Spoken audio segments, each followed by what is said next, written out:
Et c'est l'heure de l'invité du Grand Journal. Aujourd'hui, nous recevons Rachid Benaïf, président de la Comader, la Confédération marocaine de l'agriculture et du développement rural. À l'ordre du jour, la campagne agricole 2024 face au déficit hydrique. Bonjour et merci de répondre à notre invitation. Bonjour et merci pour votre invitation. Donc après un début prometteur, l'année agricole 2024-2025 fait face aux aléas climatiques et au manque de précipitations. Certaines cultures sont d'ailleurs fortement éprouvées par la sécheresse. Quelles sont les cultures impactées et également éprouvées par le retard des pluies et aujourd'hui par rapport à cette campagne ?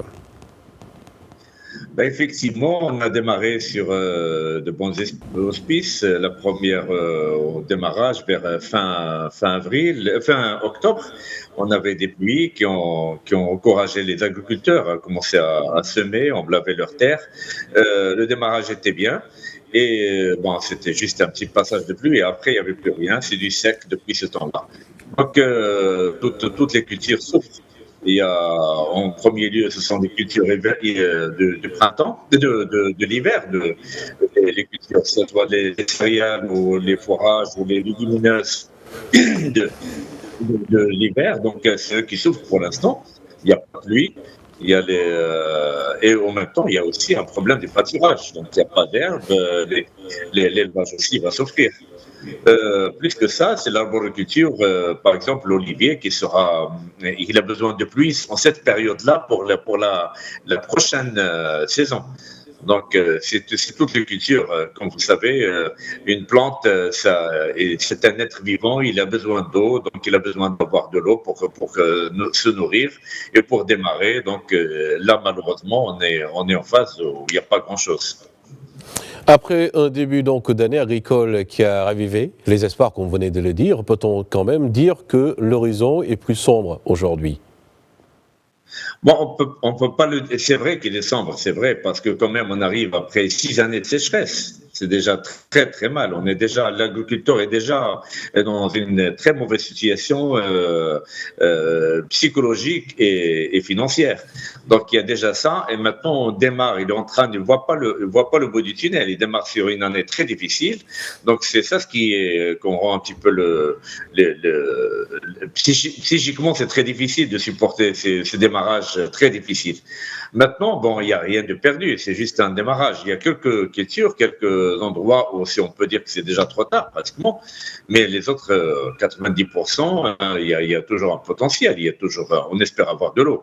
Bon, maintenant, ça fait pas, c'est toujours, on peut pas dire qu'on est pessimiste, mais quand même, quand on voit encore la météo sur les 10 prochains jours, on voit pas d'eau, là, ça commence à nous inquiéter sérieusement. Et là, vraiment, on est inquiet. Et quelles sont aujourd'hui les mesures prévues par l'exécutif pour sauver l'année agricole et la sécheresse également, si cela perdure, comme vous venez de faire la prévision probablement ? Pour l'instant, il y a rien à faire. On attend de voir. Il y a des choses à faire. C'est prier. Inch'Allah, on aura de la pluie. Mais pour réellement, on peut rien faire. On peut rien dire maintenant. On peut rien dire, mais réellement, on peut rien faire. On attend de voir les prochains jours. Si c'est vraiment une année aussi catastrophique que les années précédentes, à ce moment-là, on va reprendre la même chose. Et surtout, c'est aider l'agriculteur à passer ces caps très difficiles et l'aider. Il y a l'éleveur qu'on a toujours aidé, mais maintenant, on doit penser aussi à l'agriculteur. L'agriculteur, il n'arrive plus à faire face parce que il y a l'éleveur d'un côté, c'est vrai, mais il y a aussi des agriculteurs qui font que de l'agriculture, qui font pas d'élevage. Et là, vraiment, on doit trouver un moyen de les aider parce que vraiment, s'ils ont déjà et on va à la 7e année, c'est vraiment très difficile. Maintenant, il y a un bon point aussi qu'il faut pas oublier, c'est que les zones où il y a bien plus fin d'été. Et là, je revois un petit peu le Maroc oriental, le côté oriental, un petit peu le sud est du pays, ces régions-là où il y a bien plus. Là, au moins, c'est des années qui démarrent bien et les barrages sont pleins. Et ça aussi, c'est important quand même, ces régions-là. Le Maroc est grand, il y a des même alhamdoulilah, qui se portent assez bien. Et les cultures ont bien démarré dans ces régions-là aussi. Vous avez tout de suite parlé donc de ces agriculteurs et aussi de ces producteurs. Quels sont les besoins d'ailleurs de ces derniers à moyen terme, bien évidemment, en ce qui concerne le stress hydrique et la sécheresse, mais également aux conditions climatiques défavorables actuelles? Ben, on n'a rien à faire. Malheureusement, on attend l'avenir. On attend d'avoir des zones irriguées par le dessalement. On attend de voir des transferts d'eau qui continuent. Tout ce qui a été fait ces 2 dernières années. On attend de voir les retombées. Par exemple, il y a le transfert de la région de Seyss qui doit être opérationnel dans les semaines qui viennent et les autres transferts qui doivent être opérés. Et là, je pense on n'a rien à faire à part ça, à part attendre ce qui va se passer. Mais franchement, c'est très difficile. On ne peut rien faire. On ne peut pas faire plus sûr s'il n'y a pas d'eau. Et là, on est Hmm. dans une mauvaise situation. Il n'y a pas d'eau, Et que ce soit au niveau des barrages, au niveau des fleuves, au niveau des nappes même, au niveau de la pluie, il n'y a pas de pluie. Donc, surtout les plans, il y a manque d'eau et ça, je pense, ça devient un problème critique et ça devient vraiment permanent. Ça fait 7 ans maintenant. C'est ce qui nous fait vraiment Et, peur pour la suite. et si cette situation perdure, Monsieur Ben Ali, quel serait l'impact sur les prix des produits alimentaires? Ben, ça dépend ce qu'on veut dire par si les céréales, ils sont fixés par le gouvernement. Il y a des aides, donc on doit faire appel encore à des aides pas l'agriculteur, des aides au niveau de la caisse compensation. Encore subventionner le blé importé. On est obligé d'importer. Donc le prix ne va pas bouger. Le sucre, idem, même si on a un problème au niveau du sucre, il y a la caisse compensation qui joue son rôle. Maintenant, ce qu'on espère avoir, c'est au moins la pluie pour le maraîchage. Pour l'instant, il n'y a pas de problème. Le maraîchage se porte bien, il n'y a aucun risque. Au moins les trois produits de base, il n'y a pas que ça d'ailleurs, tout le maraîchage en général, mais la tomate, pommes de terre et oignons et tout le reste, il n'y a pas de problème. Ça, on peut dire que ça continue très bien, il y a pas de problème de ce côté-là. Il y aura un problème d'élevage, bien sûr, et l'élevage, on continuera à avoir des prix élevés sur la viande. Malheureusement, on pensait, avec l'importation qu'on a opérée pendant un certain temps, on pensait que c'était juste transitoire en attendant d'avoir les jours meilleurs. Malheureusement, cette période est en train de durer dans le temps et on ne voit pas le bout du tunnel. Donc, on va avoir encore ces prix-là de la viande qui vont rester encore élevés pendant un certain temps. On ne sait pas quand, mais si ça continue comme ça, il y aura encore ces prix élevés sur la viande.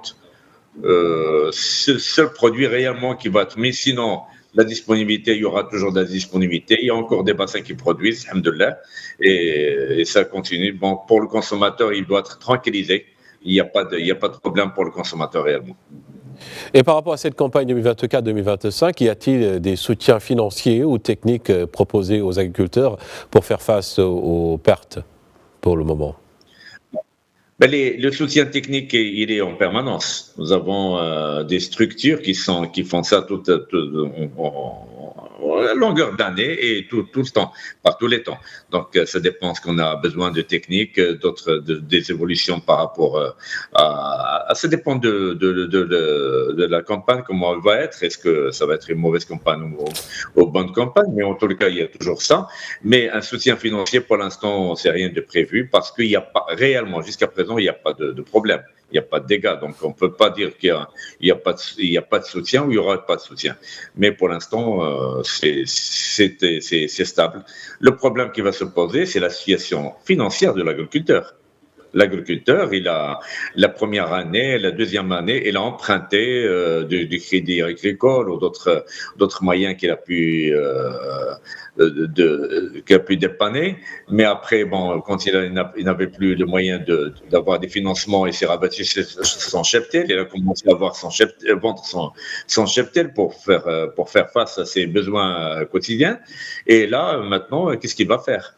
Le cheptel, il n'a plus de cheptel, les crédits, il n'arrive pas à les avoir. Donc, qu'est-ce qu'il va faire? Et là, surtout, c'est l'agriculteur des grandes cultures, tout ce qui est céréales, légumineuses et fourragères. Et bien sûr, même au niveau d'irriguer dans des bassins où il n'y a plus d'eau. Là aussi, c'est le problème, c'est ce qui va se passer pour l'agriculteur sur ses finances. Oui, il y aura vraiment un sérieux problème. On doit l'aider, obligé d'aider. Vous avez évoqué donc les solutions à moyen terme par rapport à cette campagne 2024-2025, mais également face à cette menace hydrique, quelles sont les solutions à long terme pour atténuer les effets de la sécheresse récurrente? Je pense que c'est le discours de Sa Majesté que j'assiste au niveau de la fête du trône était clair. Je pense que l'agriculture a besoin de l'eau. On doit vraiment mobiliser une bonne part de l'eau pour l'agriculture. Et il doit pas être, c'est pas un mal nécessaire, c'est une obligation. Parce qu'on est obligé d'avoir de l'eau potable, mais aussi de l'eau d'irrigation. Le seul moyen d'assurer ça, c'est les stations de dessalement. Nous avons quand même 3500 km de côte. Nous avons un périmètre, des terres qui sont très bien pour à côté de la côte, qui peuvent être utilisées pour la céréaliculture, et essayer de préserver l'eau à l'intérieur du pays pour l'agriculture. C'est ça le but. Faire des transferts intermarins, oui, mais essayer de laisser tout ce qui est sur la côte, tout ce qui est les villes côtières et tout ça, qui doivent être alimentés à partir de dessalement. C'est le seul moyen. On ne peut pas faire autrement parce que là, apparemment, ça s'inscrit dans la durée. On est mal parti là pour une période encore. Et ceci, bien évidemment, dans le cadre de la campagne agricole 2024-2025. Je rappelle que nous étions avec M. Rachid Ben Ali, président de la Comader, qui répondait à nos questions concernant cette campagne. Merci à vous. Merci à vous.